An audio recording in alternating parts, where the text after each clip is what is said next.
Hello, everyone, and a special hello to all the Gunners out there because I'm pretty sure they are celebrating after that unreal result. Janusz, for the first time in 8 years, since 2015, has Arsenal been able to beat Manchester City in the Premier League. It's crazy to think when you look at the stats there, but that is exactly how dominant Pep Guardiola's men have been when they go up against Mikel Arteta and the Gunners. But today, all of that ended, Janusz. Arsenal clinching just a 1-0 win over the Citizens.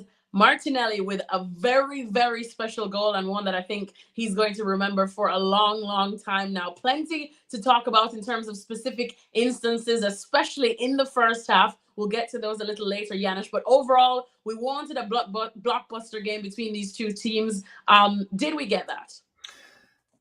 No, not really. But I mean, I don't think Arsenal in particular will care. A brilliant one from them, and very, very important. First half was captivating because it was tactical, and we'll get to the tactics in a second. Second one was outright boring, but that's what happens in games like these, and you just had a feeling that maybe it's the day for Arsenal, and it was. And I will say it was well deserved. Not that they created tons of chances, because they didn't. Neither did Manchester City, other than the first 4 minutes when Ake and Alvarez had chances. But I think it shows that Arsenal can match Manchester City. They match them physically, which is very important. They match them tactically, and really, I mean, Arteta really, has been matching Pep Guardiola tactically for a while, but within the game, he did as well.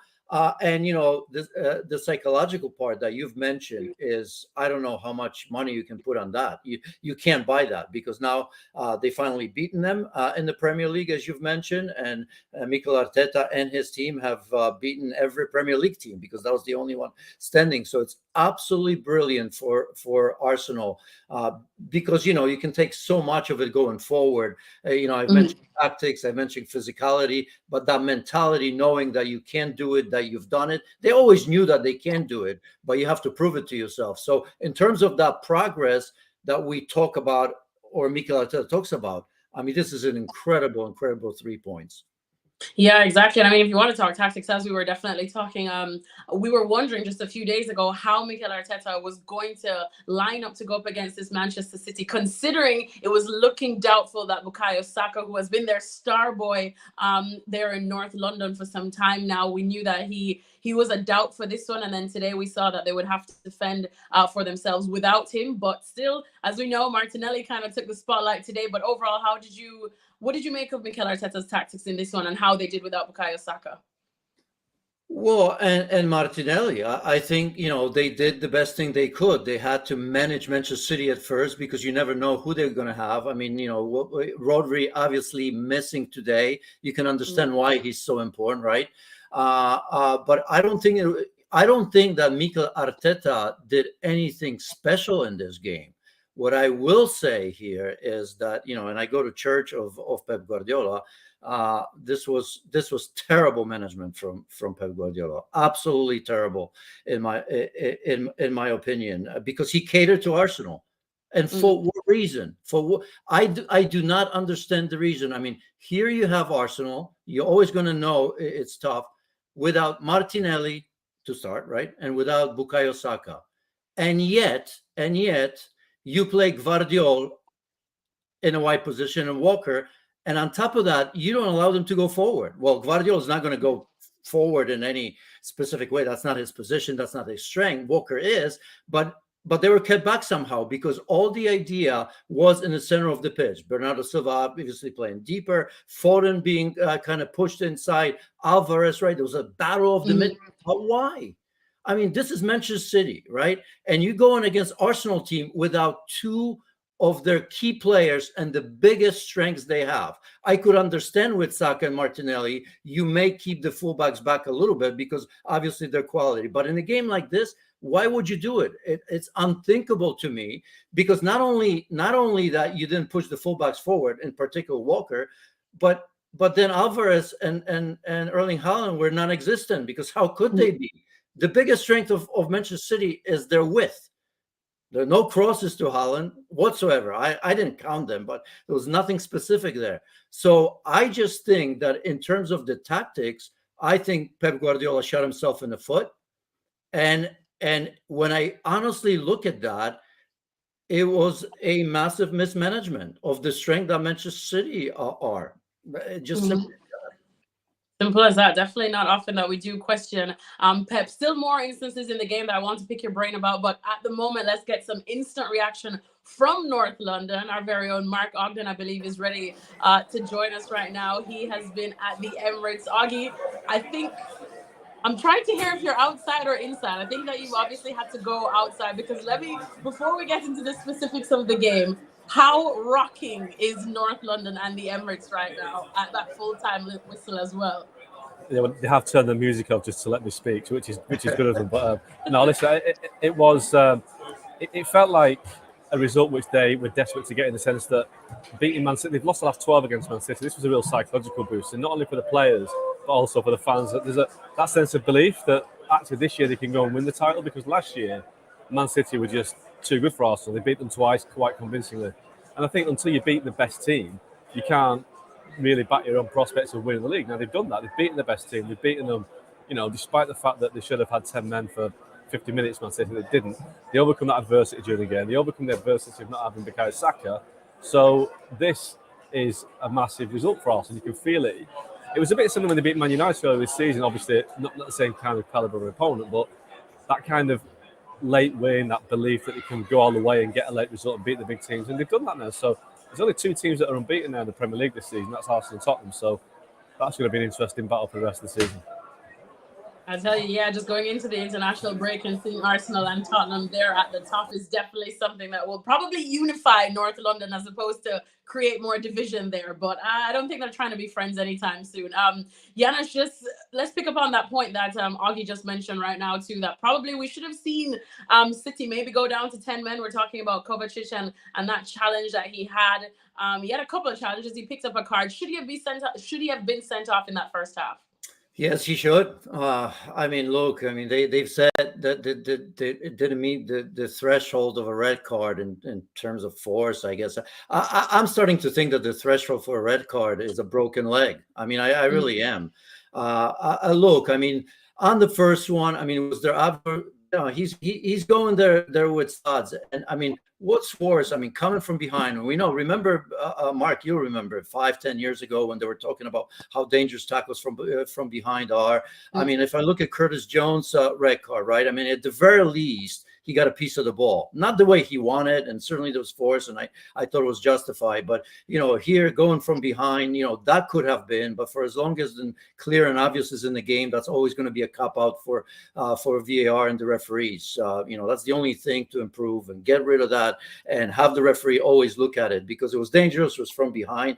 And okay, as a player, I could almost understand that it was just maybe short. But as I said, all it's going to take is a broken leg, because that and the one in the Liverpool game last week was close. The second one, again, I mean, the Kovacic, I think in a situation like this, you think he's not going to do it. Studs up again. It was a foul. If first one is not a red card, it's a yellow card. This is an absolute yellow card, nowhere near the ball. And he actually knew exactly what he was doing. If you watch that closer or, been in a game, you know that he wasn't going to get to the ball and kind of made sure that he left his mark there. Again, the studs were up, not a lot of contact, but certainly a yellow card. So I really don't understand this. And by the way, I think for me, for a long time, Michael Oliver has been the best referee. I like him. I enjoy the way he referees games. I have nothing against him, but for Kovacic to be on the pitch, it's crazy.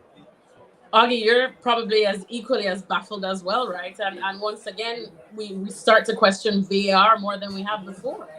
Yeah, on this occasion, VAR actually got it right, because it signalled a review of that challenge. But Michael Oliver didn't go to review the incident on the monitor. So last week at Tottenham, you had the Curtis Jones incident. The referee looked at them. I think it was, I forget, it was Hooper, wasn't it, the referee? And he looked at the monitor and decided from that. Now, week on, same incident, VAR review a decision, but the referee doesn't go to the monitor. Now, where's the consistency in that? That is just ridiculous. But in terms of the tackle, 20, 30, 40 years ago now, we're going back, that the tackle from behind was outlawed from the game. And I mean, I remember, this is going back a long way, I remember the World Cup in 94, and a lot of red cards in that World Cup because there was a clamping down on the tackle from behind. Now, we're talking only 30 years later. Janos, remember, Marco van Basten, one of the greatest players the game's ever seen, his career was ended because of an accumulation of tackles from behind that ruined his ankle. That today was a reckless tackle from behind, which could have shredded Odegaard's ligaments. Now, straight red all day long. But what I don't understand is 5 minutes later, Michael Oliver, having maybe had a seed of doubt in his mind that maybe he should have been a bit firmer, he didn't send him off. That was the easiest decision he could ever make. Yellow card, second yellow card, off you go. Didn't make it. Now, at the end of the day, Arsenal have won the game, deservedly so. But had they lost, with Kovacic on the pitch, that would have been another injustice that dealt out by the referees. So, another week, same old story. Janusz, what do you make of what Augie's saying as well? No. I mean, I agree. I just don't understand. I mean, the consistency, I suppose, we're never gonna get this right. But some decisions are very, very easy. And for as long as you give them, you're sending a message, right? And I just think that those tackles from behind are so dangerous because you don't see them coming, right? And that's why I think in '94, as you mentioned, that they wanted to outlaw them. We thought they did, of course. In practicality or in reality, we know that that's not always possible, and not every tackle from behind is like that. But when you're so late and when you get a piece, and you're talking about the force again, there's just too many gray areas, too many excuses between VAR and the referees. And as I've said, the threshold is going to be a broken leg. That's when the outrage is going to come out, and we're going to have a period of time where everything, is going to go 180, where everything from behind is going to be called, and then we're going to forget again. So consistency is what we're asking for. But I think Mark also mentioned, look, I mean, it's taken such a long time anyway to make these decisions. I would make it mandatory for the referees to go have a look at it. If it takes extra 30 seconds, so what? Look, VAR is not going to go anywhere. If we like it or not, it's not going to go. Is he going to improve? Maybe slightly. He's been there for so long, and it's still, I don't feel it's improving in any significant way. So just make the referee have a look at every decision. If VAR is kind of letting you know that, something's not right. So if I were a referee, I'd say, well, if VAR thinks that I may have missed something, you know what? I want to have a look at that. It's possible, right? Yeah, definitely. So I think we all agree that Kovacic is definitely very lucky to not have been sent off in that first half. But speaking of that first half as well, Arsenal were also very lucky to have not conceded there, because Raya just did not look comfortable at all, Augie. I think Arsenal fans were probably holding their breath in that first half, weren't they? Well, I think the situation with ball-playing goalkeepers, as we know, they can cause a bit of consternation with the fans. And the Arsenal fans haven't got used to David Raya yet. They really haven't. And I think you've got to be a really, really good team to have a ball-playing goalkeeper, because if you haven't got the players that can pass the ball or be comfortable on the ball, then it's really difficult. I mean, look at Man United and the problems they're having with Onana right now. So I do think the Arsenal defenders are capable of playing with a ball-playing goalkeeper, but it's going to take time to settle in, because they don't know what he's going to do. And the fans don't know what he's going to do. And I think, the Alvarez moment, where that could have easily gone into the net. So it's a learning process. I think David Raya is a really good goalkeeper. I don't think there's any doubt about that. But you've gone from a guy in Ramsdale who is okay with his feet, but he's not going to take the risks that Raya does. And it does leave a lot of question marks in the heads of the defenders and the midfielders as to what the keeper's going to do. And then that injects that insert. The crowd are really edgy. I mean, they're really happy at the end of the game. They're all jumping around. But during the game, they were very, very edgy with Raya, because they don't know what he's going to do. They think he's taking too many unnecessary risks. But that's what Arteta wants. He wants a keeper that's going to take a risk and break the line and try and find a way forward. But at the minute, there's a few little teething problems there that need to iron out. Yeah, I don't have a problem with that, because for one reason only, because it's purposeful, right? I mean, in the olden days or in the past would have been, what are you doing? This is not what I wanted you to do. But the teams at the highest level want to do it. We saw Manchester City.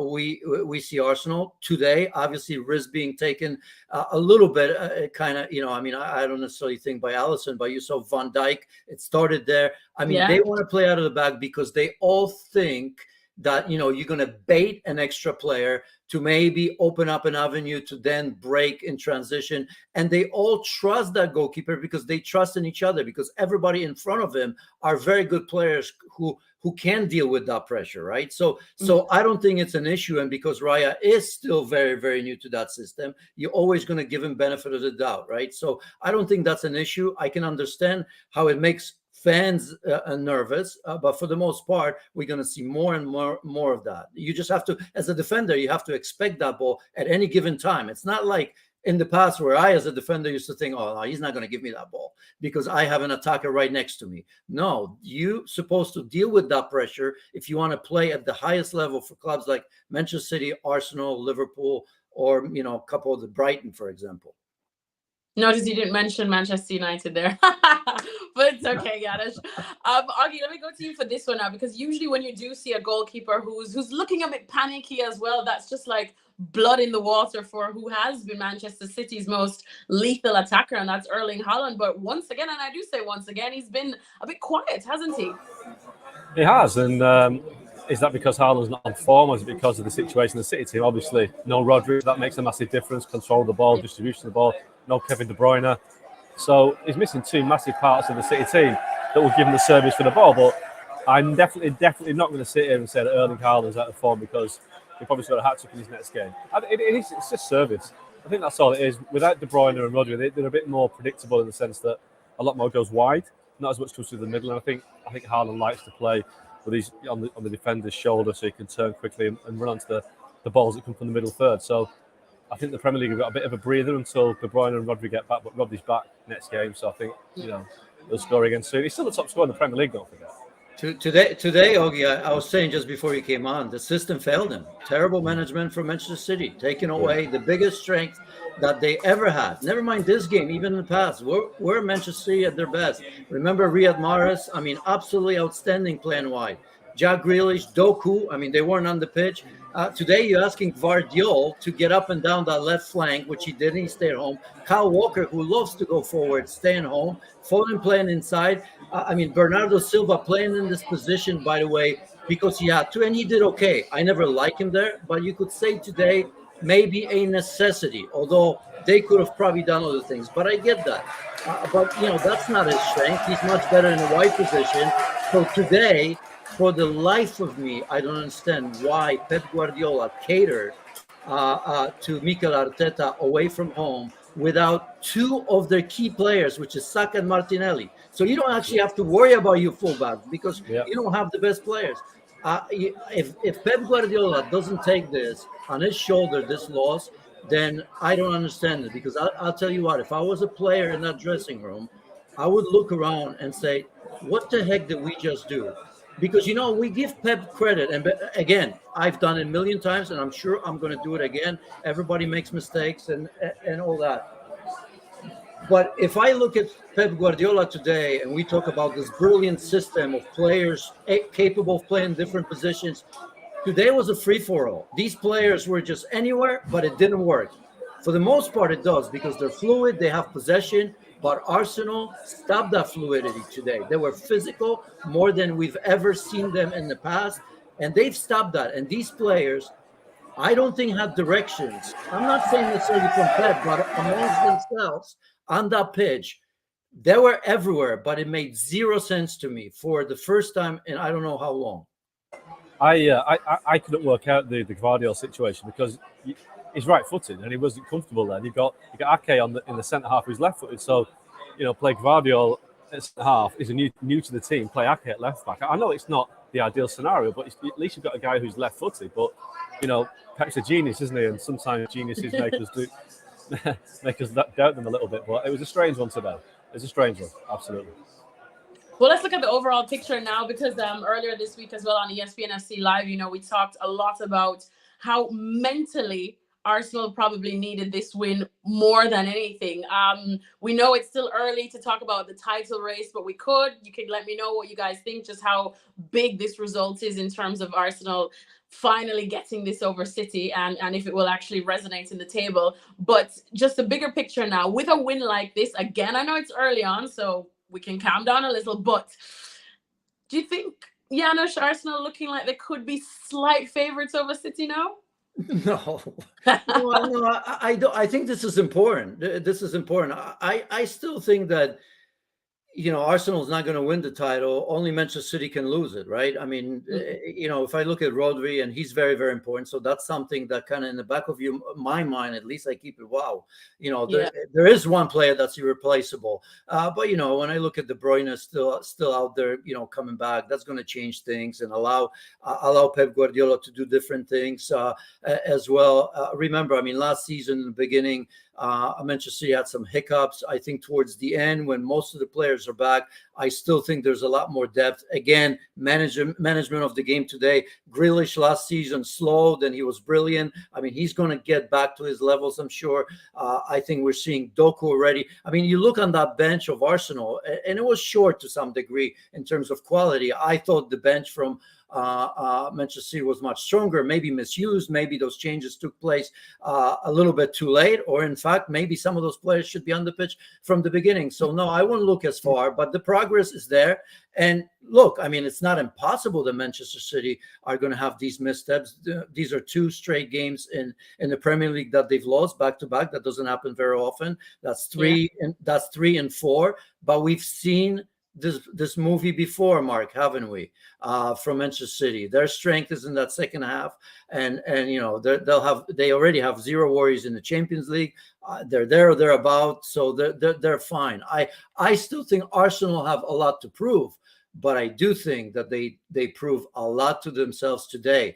And this is an incredible catalyst in terms of going forward. I mean, this gives Mikel Arteta, maybe 10 speeches going forward. Hey, we've gotten over that. We've done this. We've stopped this player. We've stopped that player. I mean, he's going to, because eventually as a manager, you'll run out of these things. But today, I'm sure he's going right back in there and writing a couple of thoughts immediately. Okay, I'll use that next game. That'll use the game after that. So brilliant from Arsenal. I thought they stopped Manchester City in just about everything. I mean, there's nothing. It's not that Arsenal created much, but I think today City had 0 answers. So in terms of title, listen, I think City, like Jana says, City are still the favourites, and that's because they've won it 3 times in the bounce, and they can almost give a lead a little bit, and it does remind me a little bit of the great United sides in the Ferguson in the 90s and the 2000s, where they would have a bit of a difficult autumn. They wouldn't really get going until after Christmas, but as soon as that happens, they can win every game, and I think that puts a bit of fear and doubt into the minds of the teams that are challenging them. So City will get to Christmas, they could be 3rd, 4th, top, whatever, but you just know after Christmas that they will just get some real momentum. And if Liverpool are top, if Arsenal are top of the top, they'll just know at the back of the mind this kind of psychological thing that Man City come in and we have to be absolutely impeccable to stop them winning the league. So that is the pressure that the challenges they've got to face with City, that they have got that ability within themselves to do it, and they've got a lot of good players coming back. So unfortunately, for the sake of the Premier League, I'd like to see a new winner, but I think we have to say that City are favourites. But this could be, one of the most competitive title races we've seen for a long time, because I think Arsenal are definitely going to stick around. I think Liverpool, for me, are second favourites because they've got Mo Salah, and I think Tottenham have got a chance as well. I think Postecoglou's come in there and made a lot of changes. Even Newcastle, who knows about Newcastle, because I saw them against PSG in midweek and they were absolutely sensational. So if they get a bit of momentum and confidence, then there are teams that can challenge. But I still think we're talking a different level here. We're talking Man City at the top, and I haven't mentioned Man United, no Alexis, and I won't do. What do you mean a brace from Scott McTominay to beat Brentford at home didn't spur you on to include United in that title race? That Conference League spot's there for the taking. Hey, not for today, but when you talk about title, ahead of this game, and even now, to be quite honest, I don't want, because I thought Arsenal were brilliant, but I don't even know if they're second favorites to win the title.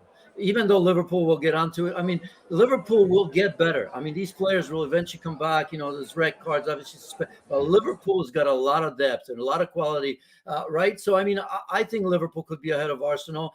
And we're joking about Manchester United. They're not in the title race, but that was a catalyst for you yesterday. I mean, unbelievable story. If they don't get better now, look at Chelsea, not all that far away from top 4. These things will change, and it's easy early on to say, oh my God, what's going on with United? What's going on with Chelsea? Look where they are. I mean, they're just a couple wins away from being top 4. I tell you, never doubt the power of you have no chance of winning it. I will give you that.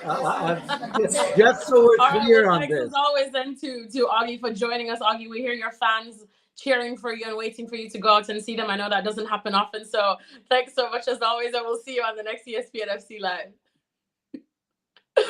All right, yeah. So there we have it. What a historical win for Arsenal. Like I said, for the first time in 8 years, have they beaten Manchester City in the Premier League, and we know that Augie's going to have a warm time getting out of the Emirates because I'm sure people are still on those streets there in North London celebrating this monumental win. But this was actually the only full result that we saw in the Premier League today in terms of a win, because we saw lots of draws. Janusz, let's talk about a team that you always keep your eye on closely, Liverpool.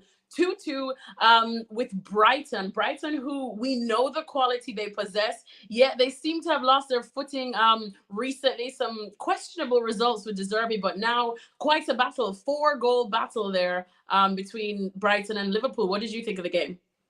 Yeah, I mean, disappointed with Liverpool. I mean, the first half, right? I mean, it seems, again, they have to go behind to start playing. It's a dangerous game, and it almost kind of, it's one of those things where you go behind and you come back and everybody thinks it's okay. It's, it's a character building. It's good to know that you can come back. Well, that's all fine until you start losing these games. And today, in the end, even though Liverpool weren't at their best by any means, it has to feel in a way to Liverpool like 2 points lost, right? I mean, look at the difference 2 points make, because you've mentioned, a lot of draws today. If you Newcastle, West Ham, all the teams that are thereabout, right, didn't take advantage of that. So I thought it's a funny game, isn't it? Because I thought Liverpool were really, really bad in that first half, and yet just before halftime, 2 quick goals and Liverpool are ahead. And then you think that Liverpool would learn from that, because Adingra obviously scoring the early goal, and right after halftime, Adingra had a great chance to equalize. Alisson came up with a big save, maybe a minute or 2 minutes in the second half. So again, if you look at those poor starts or lack of concentration, wherever it is, I think it's something that Jurgen Klopp, of course, is paying attention to, and he better, because I said it's a dangerous game to play. Liverpool at their best, we remember, were sort of kind of putting the fear of God in the opponents in the first 10, 15 minutes. Very often the games were done and dusted by then. And I think if you have a choice, you'd like to do it this way, especially with this Brighton team that just, hammering against, who was it, Villa last, we're talking the Premier League. Some key players out at left back. Again, 19-year-olds being introduced to the game. Very bad in the midfield as well. Mistakes in the back, set piece. And then, of course, the first goal, Van Dijk playing short. McAllister should have come to the ball rather than standing and waiting for it. So unnecessary mistakes. In the end, I think you take a point, but it has to feel like 2 points dropped. Yeah, and then you mentioned Brighton there as well. It was Alexis McAllister's return to a club that he definitely loves so much and kind of puts him on the map, at least here over in the UK. But since he left, and some other players, we have seen Brighton struggle. A Brighton that really impressed everyone last season, sort of lost their footing a bit. De Zerbi got a bit heated. Jurgen Klopp had to hold him back, or he probably would have been sent off himself. Just thoughts on Brighton, and if they showed signs of this one in this game against Liverpool, that there's still plenty of fight left in them. Well, absolutely. I mean, they showed those signs after the Villa result, right? Midweek, they were down 2-0 in Europe, and they came back 2-2. So a very, very good reaction. I think if you're Brighton, you look at this as a reaction. Although I think they themselves will say, well, how given the first half, they're going to say as well, 2 points drop, because they went ahead. They had chances. I think they dominated the first half at times in the second half as well. So I just think that's what you're going to get. You get Solly March playing on the left side, right? I mean, Pervis Estupinian was injured. Lamptey, who deputized for him very, very well a couple of weeks ago. I can't remember against whom he had 2 goals. So on that left-hand side, you're putting a player that not only doesn't play there, but you're taking away from your attack, because we know that Solly March has had a tremendous start of the season as well. So obviously this is a team that is forced to play some young players. Then they don't mind it, but they also don't have the sort of pressure to do that, right? Because if they do lose, you can almost kind of say, well, it's Brighton, right? Because it is Brighton, and they can be wonderful. But the fact that they have to sell those players year in and year out gives them that excuse. I mean, they'll never be, no matter how good they are, and no matter how many times we're going to see the De Zerbi ball where they put together 30 passes and score a goal. This squad, this team is never going to be good enough to keep that consistency and have this experience to get themselves through tough spots like they had against Villa. That's their problem. It's just, I think, woven into the fabric of a club like this, because there are other clubs that can play well, but I don't want to say they'll never win it, because Leicester City teaches us a lesson, but I think that was a one-off, of course, and it will not happen for the next 100 years.